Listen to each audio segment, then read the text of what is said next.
Hello everyone and welcome back to another one of my videos. I just want to start out by saying thank you for all the support on YouTube.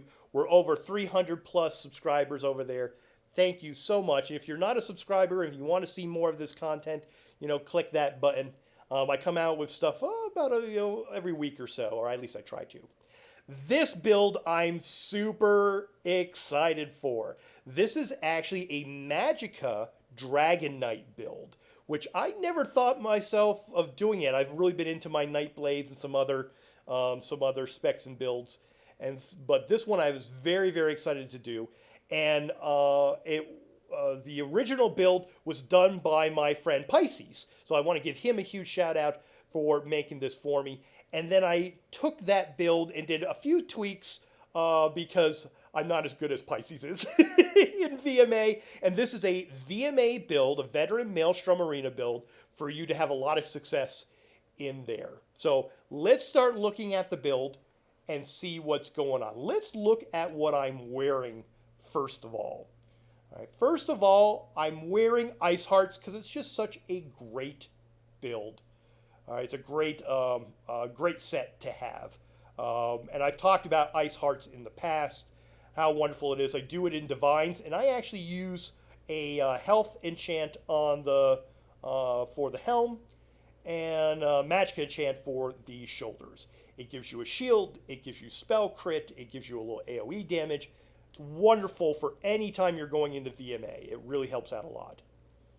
The other set that I use is Perfected False Gods. Now, you don't have to use the perfected version of it, and I've talked about Perfected False Gods as well. The big part of this is at the bottom 5 items where you're getting an 8% reduction of cost of your abilities. So it gives you overall, having more resources to do more things. So you've got that. The last part of this set in here is the Infallible Aether. We call it an IA build, an IA set. And the great thing, because this is a heavy attack build, the heavy attack, if you look at its 5 item at the bottom, your heavy attacks deal an additional 903 damage. Enemies with fully charged heavy attacks are afflicted with minor vulnerability for 10 seconds, increasing their damage taken by 8%. So this is a heavy attack build. I love it. So I have the rings that go along with it. I have the lightning staff for the Infallible Aether. And then on the back bar, interesting enough, and it's a little hard to see with my thing on there, but I do have the Maelstrom Perfected Inferno staff. The Inferno staff to take advantage of all the fire skills and those synergies that we have with a Magicka DK, a Magicka Dragon Knight. So, what am I doing as far as, let's see. Actually, for food, I can talk about that. I am running Artaeum Fishbowl with it, and with the Spell Power Pots. I'm using the Essence of Spell Power when I'm running this as well. Let's see.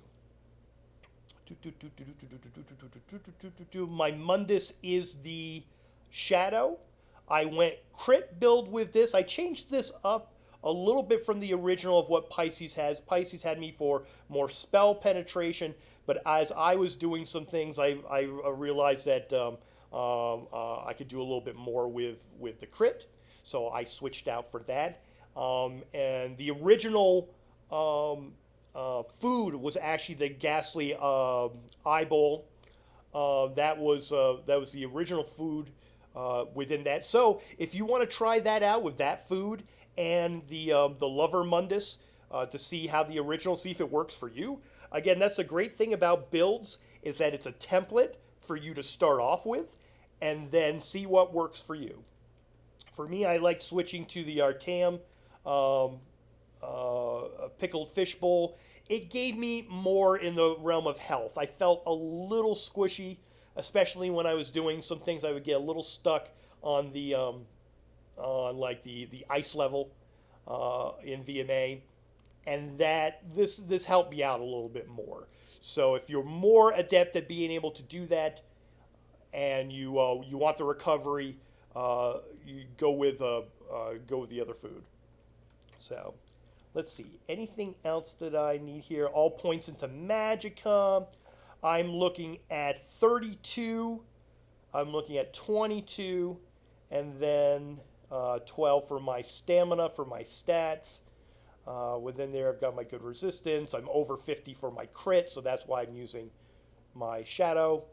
Let's see. All right, skills. Let's move along to the skills. Now, I have, on my front bar, I have Eruption 4. All right, I love this one. For me, I love skills that fire off right away. Because I had tried to do a similar build, and I posted it on YouTube with my Warden, but they have Shock, which you have to wait for 3 seconds. I don't like that. My Necromancer with Blast Bones, which does a lot of damage, but Blast Bones is a delay as well, because it takes a little while for the Conjure and then for it to find it. So it's not my favorite. So I love Eruption. Eruption, you do damage immediately, and then there's some residual damage after that. Engulfing Flames. I love Engulfing Flames because it puts a dot on the enemy, and it deals flame damage, and it makes them more susceptible to any kind of damage that's taken. A really big one on here that I really like is the Molten Armaments. Charge you and your group, so it's good for a group as well. Weapons with power for major brutality and sorcery, increasing the weapon and spell damage by 20% for 35 seconds, so it lasts a while. Your own damage with heavy attacks is increased by 50% when active. And like we said, this is a heavy attack build. Excuse me, let me get my little coffee. Good coffee. There we go. And then for my heal, I've got my Coagulating Blood. So I get a heal for 67.15, increasing by up to 33% additional healing based upon your missing health. You also gain Major Fortitude, increasing your health recovery for 20% over 23 seconds. Then Inner Light gives us a little bit more for our Magicka. And then I chose on the front bar the Standard of Might. Standard of Might is a wonderful thing, the battle standard that comes out within there. And so standing in the area increases your damage and reduces damage taken. So, wonderful one. Pisces originally had the, it was the Mage Guild Meteor on there. I think it was Shooting Star version that he used on there. So you can put that in there as well. And so, yeah, so if you're struggling with any kind of sustain or anything like that, that one's a great one to put in there. And so that's what Pisces advises as well. Because the passive gives you a Magicka recovery. So little things like that can help within there. So like I said, there's a lot of little tweaks that you can do within this. So, so go with what fits you. Back bar. What do we got on the back bar? Well, on the back bar, we've got some standard issue stuff. We've got our Unstable Wall of Fire that synergizes with everything that we do with our fire. We have Mystic Orb, you know, a great strong AoE that floats out in front of you. And I just made this change. I actually took the other morph of this. I chose the Cauterize in here, which is a health version of this. And I'm actually forgetting what the original name of it is. It Flames of Oblivion, Pisces? Pisces is being very wonderful. He's chatting to me right now for anything that I might mess up with this. But the Flames of Oblivion one, it creates a ball around you. I can actually kind of show you this. But what it does is that it fires out. It's a little different graphic. It looks more like flames. It'll fire out and do damage at an enemy every 5 seconds. All right. I changed this up just recently because I'm going to show you my bonus build where I actually am going to have this build with a Thrassian Strangler. So give me a second and I'll get there. But Flames of Oblivion would be your choice. I've got Cauterize right now, but you would want Flames of Oblivion to give you that bonus damage over the 15 seconds. So you get 3 things that come out. So every 5 seconds you'll get one. You also can use, in here I've actually switched over to Hardened Armor, but the suggested one is using the Harness Magicka. So Harness Magicka, great one because it gives you a shield for 6 seconds, plus when you get hit you're going to get Magicka back. So again, another resource for getting your Magicka back in there. I've switched over to using, actually I didn't even update it on my thing, I've switched over to the Hardened Armor because I wanted a shield that lasted a little bit longer, even though it's not a shield in there. But, well, it is a shield that absorbs damage within that. But I wanted a little bit of return of magic damage to the enemy. I wanted something that gave me some physical and spell resistance. And to be honest, I'm terrible about keeping up my shield. When I first was doing my shield, and I went through VMA, the first critique that xPiesces he says, you don't put your shield up nearly enough. I'm like, I don't? He says, yeah, I've got it all up all the time. And I'm like, oh my gosh. So that's, again, it's me and my play style within this, is that I see it as something that I needed to do if I got into a hairy situation in there. So, and I don't like, clicking it all the time. So for me, Hardened Armor just made a little bit more sense because it will last for 20 seconds and then I don't have to worry about it for a while. So I can put it on before a fight begins and then I'm good for a little bit. So again, it's everything that's a preference within that. We always say that about any build that you're looking into. It's different preferences, and ask yourself the reason why you use it or how you use it in there. And so I had asked xPiesces of, like, what can I put on that would would be a good choice within that. And he says, well, the only thing that probably is the Hardened Armor within that. So that's what we did. So, all right. And then finally, Channel Acceleration, which we've talked about before. Channel Acceleration from the Psychic that gives you major expedition, but for 12 seconds gives you increasing movement speed, but also gives you your crit damage by 10%. And crit damage, again, I've got that Munda Stone for the crit, so it's all about getting more damage out of the crit. So, in there. All right. And then the last one, Fiery Rage, which is the Destruction Staff ultimate, which is a wonderful ultimate. You lay it down, boom, and things just die. Wonderful, wonderful. So, and again, flame damage. So flame damage is all key in here. That's why we've got a flame staff on the back bar. So, wonderful, wonderful, wonderful. So that explains all that stuff. The passives, you take them all. You take all the different passives that are underneath in here. So, let's see. So all those passives, all the Draconic Power passives within there, all the Earth and Heart passives within that. Let's see. Destruction Staff, take all the passives within there. Let's see. Light Armor, I took all the passives. Guild in there. Psychic Order, we didn't. Let's see. Undaunted. The Undaunted passes, of course. You want to get that all the way up. I still got a little bit to go on this one, but I've got all of them down here. We love our Undaunted Metal. Increases your max health, stamina, and magic by 2% for each type. That's why we have a heavy, a medium, and a light. We've talked about that in past videos. The Ardent Flame, first passive, increases the damage of your burning and poison status effect by 50%. When you apply burning to an enemy, you restore 500 Magicka. When you apply the poison to an enemy, you restore 500 stamina. So you've got all of these. These things are so great within that, and you can check those out at your leisure.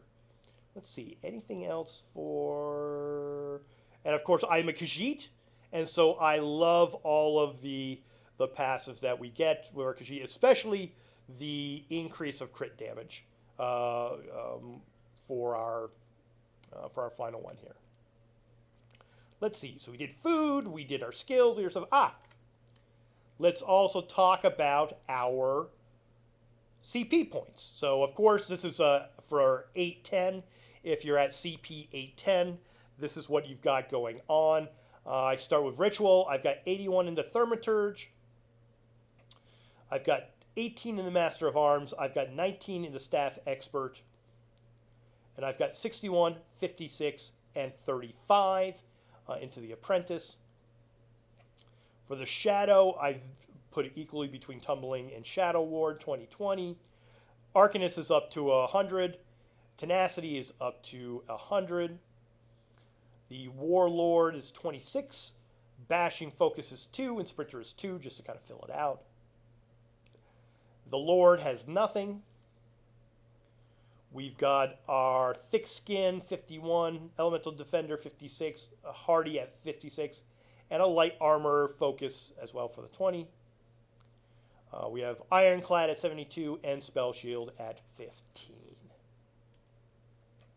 All right. So that, our wonderful background of our boat. You'll have to watch my Twitch stream to find out why do I have a boat in my house. So yeah, so we've got, that's everything that we've got on this. We've gone over the character stuff. We've gone over the armor. We've gone over the points. We've got over in everything like this. All right. Love this build. This build will get you through VMA. It's wonderful. I love it. But I had an extra Thrassian Stranglers. I'm like, can I make Thrassian Stranglers work in this build? Now, if you don't know about Thrassian Stranglers, it's from our Antiquities. It is a one of the new Mythic sets, so where it's just one item in there, so you have to kind of figure out your different sets in here. And what you get is that killing an enemy grants you a persistent stack of Slow's Call, up to a maximum of 20 stacks. Each stack increased by your spell damage by 150, but also increases the damage taken, reduces your healing taken, and reduces the effectiveness of your damage shields by 2%. So by changing this, you do a lot more damage, but you also take a little bit of damage in here. Now, when I put this on,